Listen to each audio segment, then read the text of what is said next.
Hey guys, Saxdude26 here. Hey there, guys. I'm Sonic Ghost. I'm Eternal Unique. And I'm a dead man. Oh boy! You don't No context needed for that. No context needed. And who's ready for a return to classic Mega Man with an abundance of Japanese? What was Rockman? Hang on, let me get Google Translate. Welcome specifically the Complete Works version for the PS1. This is the same version that is ported in the Anniversary Collection, but as a standalone game that was released for Mega Man's 12th anniversary in Japan across the first 6 classic games. And one of the neat things it introduced was an arranged soundtrack. I'm playing this version because to this day, this is, in my honest opinion, still the definitive way to play Mega Man 4, 5, and 6. And while I would love to play it on the Anniversary Collection in English, there are some things in this version that you lose in the Anniversary Collection, so I'm drawing more attention to it in this playthrough instead. Oh, okay. I was gonna actually ask this, like, if they were trying to celebrate an anniversary, why did they pick 4 of all games to do this with? Cause It's kind of weird, yeah. Yeah, they did it with 1 through 6. 1 through 3 had arranged soundtracks that were mixed between Mega Man Power Battles, Mega Man Power Fighters, and Mega Man 7. And then 4 through 6 had dedicated arranged soundtracks. So 1, 2, and 3, a little underwhelming by comparison, but 4, 5, and 6 get the full treatment consistently across the board. And it just... now, I haven't. it sounds so good. I haven't. And I'm gonna call myself a Mega Man fan. I haven't really delved into 4 that much. What was the story of this one? So, in Mega Man 4, Dr. Wily has been presumed missing since the events of Mega Man 3, and now 8 robot masters have showed up that are being manipulated by Dr. Cossack, a Russian scientist who is in the stead of Dr. Wily trying to aim for world domination. So Wily's nowhere to be found, and instead we have 8 Russian robots wreaking havoc. Mega Man's Mega Buster has now been upgraded, and this is the first appearance of his Power Shot, but that's not the important thing. In the meanwhile, we're being sent transmissions from his daughter Kalinka to locate the robots, shut them down, and stop Dr. Cossack. So most people would start this game going after Toadman, but I'm starting with Dustman.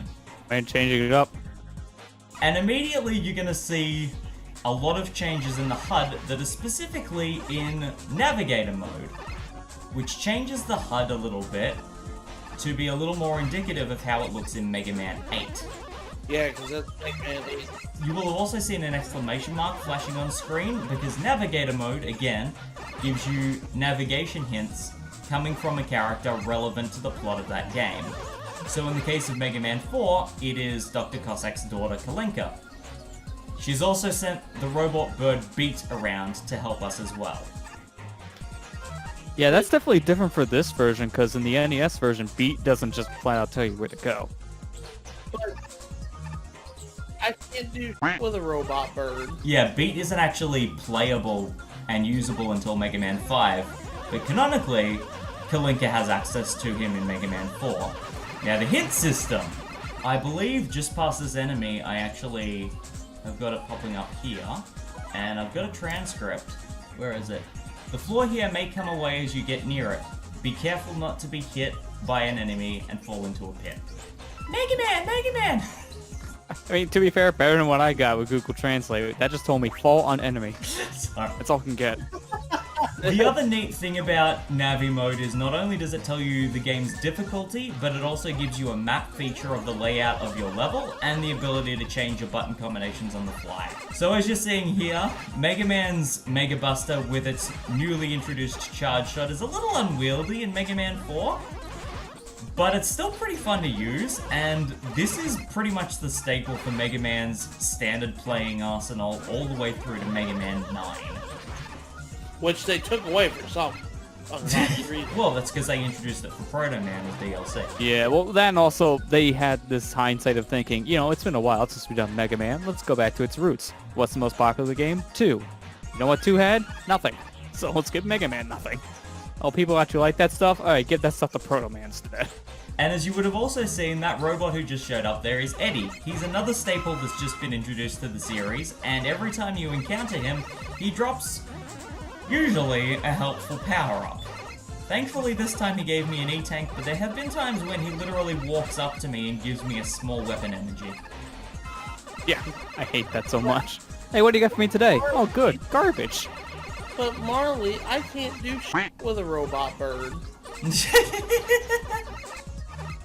If you do play Mega Man 1, 2, or 3 in the complete works, because Beat hasn't actually been created yet, because Dr. Cossack hasn't been made part of the plot, Eddie is instead the one pointing the direction in the Navi mode, which is pretty neat.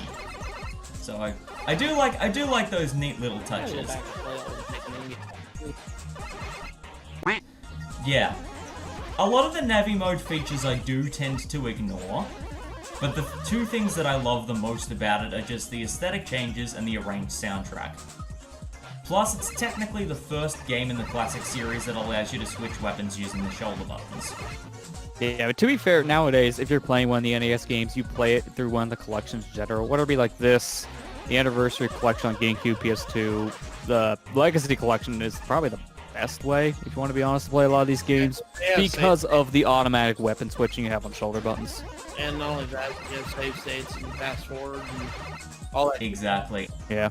And like, other than that bar at the top of the screen there, which I will be getting to later on in the extra episode, the entire weapon switching setup is completely ported from this game into Anniversary Collection. So now, I think we're fighting off against Dustman. I think that the enemy health bar just kind of spoiled that. Yeah, that is one thing that I am bothered by in Complete Works, is that every boss has a Dr. Wily icon on its boss icon, which for the sake of, you know, suspense in 4, 5, and 6, really kills it. Yeah, since they tried the whole plot in 4, 5, and 6 where Wily isn't the bad guy. Oh, spoilers, Wily's the bad guy. Who would have guessed? I mean, to be fair, like, Mega Man 3 had no idea what its plot was. Are we on the moon? Are we on other planets? Are we going to research facilities? Is Breakman and Proto Man? Yes. Just To be fair, that's like the only thing that you could easily tell, because they kind of told you from State 1. Hilariously, in the Navi mode for Mega Man 3, the helper you have for that game is Proto Man. Yeah, that usually spoils that he's not the bad guy, if he helps you. They try really hard not to spoil that for 4, but that icon kind of, Oops. So now what did you get? I got the Dust Crusher. You got dust crusher. That sounds like a vacuum cleaner. Yeah, I mean, to be fair, Dustman is kind of like a vacuum in general. And the neat thing is, every time it goes back to the password screen, you have the option to manually save it on your memory card, as well as reading off passwords. Which is pretty neat. Yeah, because they keep the old save system in pretty much every collection, but do add a proper save system. I do like this. Again, this is why I can't really say you go play the NES versions nowadays. There's no reason to. Even BC, I wouldn't recommend. As someone who loves Wily Wars, this is about the closest we're ever going to get to something Wily Wars indicative of Mega Man 4. Which is a bit of a bummer, but yeah. I mean, there's the ROM hacks. So now we're taking on the definite easiest robot master, Toadman. Yeah, you can beat this guy in your sleep.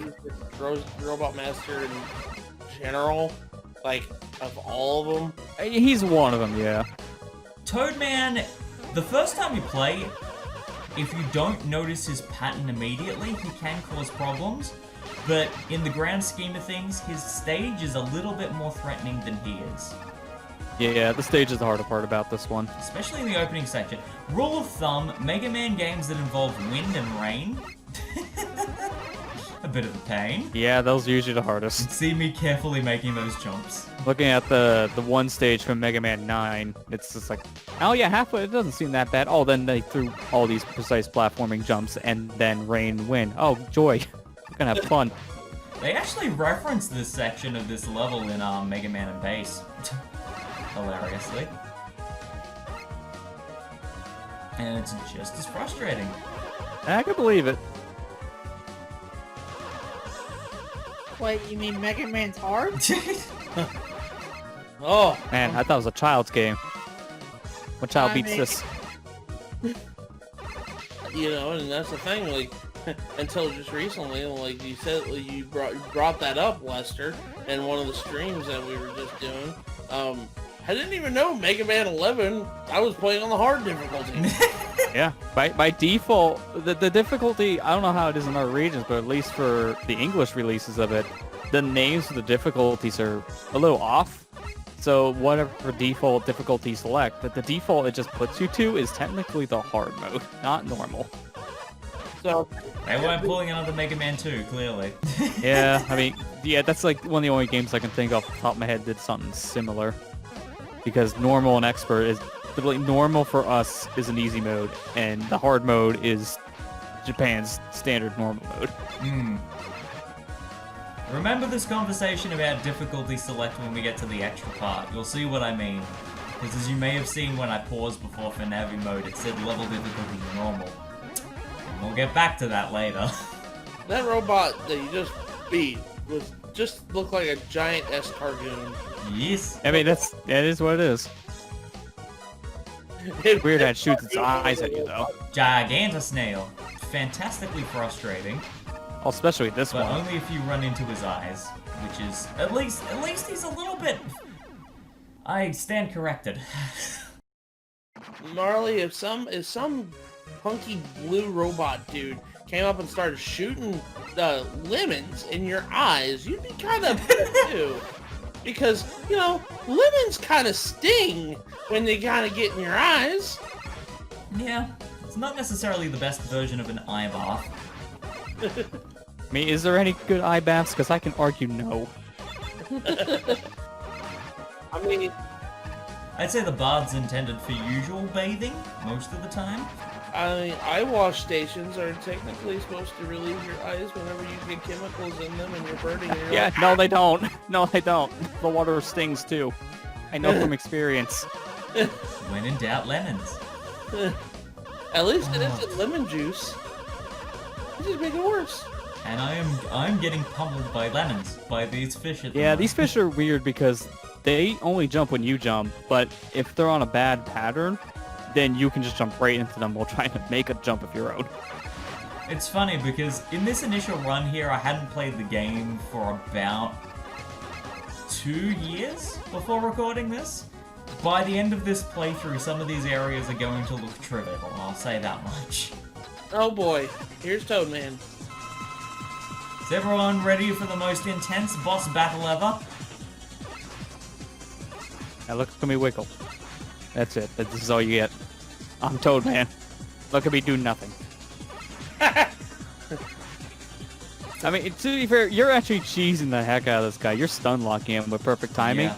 The other way a lot of people usually stun lock this guy is he gets to jump around the arena a bunch. So he jumps left, you shoot him. Then he jumps right, you shoot him. Then he jumps left and you shoot him. Just keep on doing that until he dies. Yeah, but that's the thing. That requires spamming, which literally means you're letting him jump. Yeah, this is the easier way of doing it. Oh no, you got damage. Now you must reset. I shot him too fast and he actually got to use the rain flush on me. But Marley, there goes your Mr. Perfect run. You let him get you hit. The snail already ruined it. The snail already ruined it. I mean, to be fair, want to be real, Dustman stage ruined it. That achievement's long gone. I know. So we get the rain flush. Oh yeah. And we also get Rush Marine. I And I'm one of those weird people who actually uses it. I mean, it is actually a little more useful in this game, I feel, than Mega Man 3. Oh yeah, definitely. 3 didn't have much water. And in Gemini Man stage of all places. Yeah, that's the only time you really use it, and then when you're done, it's like, well, I guess Rush will just be used as a platform again, and this is it. Pretty much. So that's 2 masters down. Next time, we take on the rest of them.